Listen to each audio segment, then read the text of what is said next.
Αμπού Χουράιρα ραδιαλlahu άνχου αφηγήθηκε ότι ο προφήτης Μοχάμεντ, ειρήνη και ευλογία επάνω του, είπε: «Η πρώτη ομάδα ανθρώπων που θα μπουν στον παράδεισο θα λάμπουν όπως το φεγγάρι στην Πανσέλινο. Μετά θα τους ακολουθήσουν αυτοί που θα είναι όπως ένας φωτεινός πλανήτης στον ουρανό.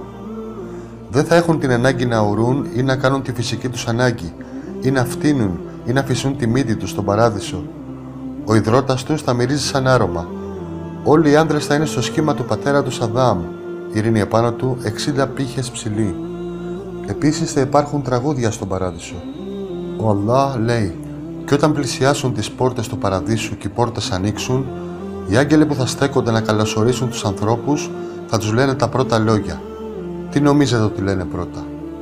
Ειρήνη, γιατί αυτό είναι που λαχταρούν όλοι. Λαχταρούμε την αιώνια ανακούφιση, την ειρήνη στην καρδιά μας και για το υπόλοιπο της ζωής μας, φυσικά στα συναισθήματά μας, στα αυτιά μας, με αυτό που βλέπουμε, με το πώς μιλάμε. Και αυτό είναι το πρώτο πράγμα που λένε οι άγγελοι. Σαλάμουν αλέικουμ, η ειρήνη είναι όλη επάνω σου. Ω πόσο αγνός και εκπληκτικός είσαι. Τώρα μπείτε στην αιώνια είσοδο. Αδελφοί μου και αδελφές μου στο Ισλάμ, θέλω να περιγράψω τις στιγμές που είσαστε σχεδόν για να μπείτε στον παράδεισο και μετά όπως μπαίνετε στον παράδεισο, Ινσά Allah Ta'ala. Στα βιβλία των Ταφσίρ, και θα αναφέρω αυθεντικά χαντίθ Ινσά Allah, έρχεσαι στις πόρτες του παραδείσου και δεν μπαίνετε αμέσως, γιατί μαντέψτε ποιος θα πρέπει να ανοίξει την πόρτα. Είναι ο προφήτης Μοχάμεντ, ειρήνη και ευλογία επάνω του. Πιάνει το χαλκά.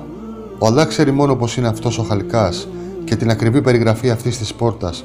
Είναι θαυμάσια πόρτα, τεράστια πόρτα, πολύ πλατιά, εκατοντάδες χιλιόμετρα φαρδιά για την ακρίβεια, και η γενοδορία του ύψης του Allah είναι τεράστια. Ο πρώτος που θα χτυπήσει είναι ο προφήτης Μοχάμεντ, ειρήνη και ευλογία επάνω του. Ο φύλακας πίσω από την πόρτα, ο άγγελος, θα ρωτήσει ποιος είναι. Και λέει με όλη την ταπεινότητα: «Είμαι ο Μοχάμεντ, ειρήνη και ευλογία επάνω του». Και ο άγγελος λέει: «Είσαι εσύ που διατάχτηκα να μην ανοίξω την πόρτα σε άλλον εκτός από εσένα». Και η πόρτα ανοίγει. Είναι ο μόνος προνομιούχος, ο προφήτης μας, Μοχάμεντ, ειρήνη και ευλογία επάνω του.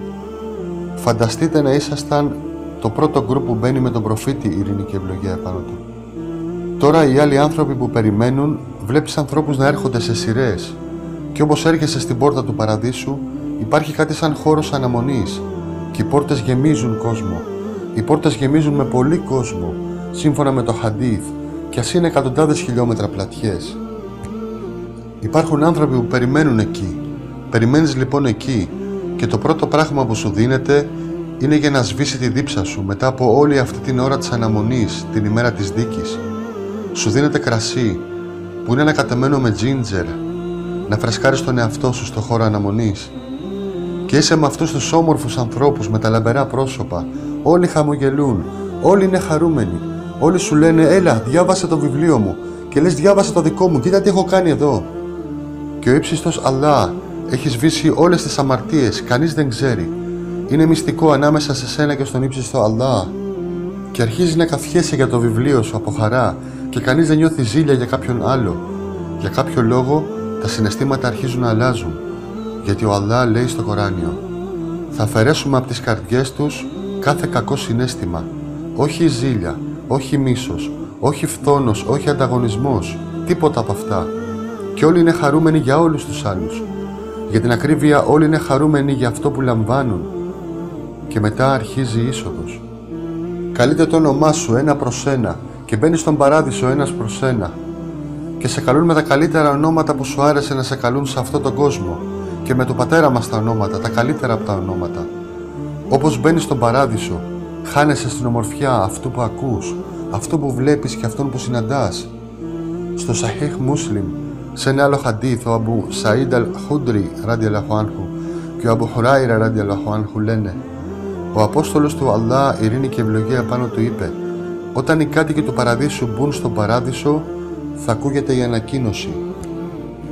Έχετε την υπόσχεση του Allah ότι θα ζήσετε μέσα εκεί και δεν θα πεθάνετε ποτέ.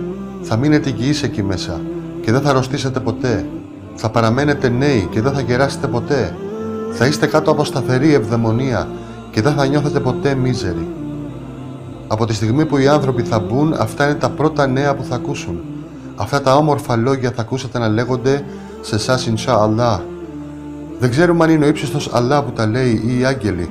Μόνο ο Allah ξέρει. Στο χαντίθ δεν αναφέρει. Όλοι τρέχουν στα δικά τους παλάτια, σε αυτά που τους ανήκουν.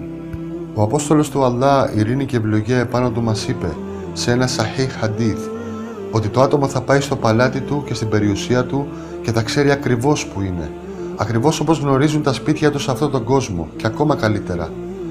Ο ύψιστος Allah ξαφνικά βάζει στην καρδιά σου τη γνώση του πώς να πας στην περιουσία σου. Το ξέρεις γιατί ανήκει σε σένα. Και όλοι είναι απασχολημένοι. Θέλουν να πάνε και να δουν την περιουσία τους. Θέλουν να δουν τις συζύγους τους. Θέλουν να δουν τους αγγέλους. Θέλουν να δουν ο ύψιστος Allah τι έχει φυλάξει για αυτούς.